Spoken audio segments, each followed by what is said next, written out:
I am Sparshia. আমি আজকে doctor নাইমের কাছে এসেছি কারণ আমার স্কিনের অবস্থা খুবই খারাপ। এই গরমে রেগুলার শুট করে সানে আমার স্কিন বার্ন হয়ে খুব বাজে অবস্থা, অ্যান্ড তার উপরে আমার হচ্ছে কি acne prawn skin and extremely sensitive আমার স্কিনটা।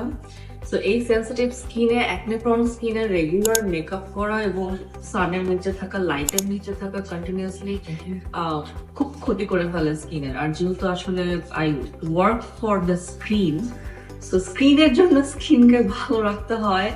এবং শুধু সেটা না, আসলে আমাদের এমনিতেও নিজেদের টেক কেয়ার করা জরুরি। যতই আমরা কাজে ব্যস্ত থাকি আর জীবন যুদ্ধে ব্যস্ত থাকি, নিজেদের জন্য একটু সময় বের করা উচিত এবং নিজেদের হেয়ার স্কিন সবকিছুরই খেয়াল রাখা উচিত।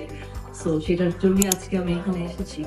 অ্যান্ড অলরেডি আমার কিছু ট্রিটমেন্ট সাজেশন দিয়েছে ডক্টর মিয়াম। হাই, আসসালামু আলাইকুম everyone.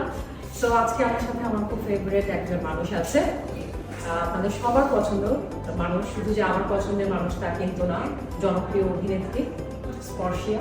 And I so happy আজকে সে আমার কাছে এসেছে এবং আমাদের কিছু ট্রিটমেন্ট প্ল্যান আছে। সো আজকে আই হোপ আমরা বেশ কিছু ট্রিটমেন্ট করবো এবং প্রবলেমগুলো সলভ করবো।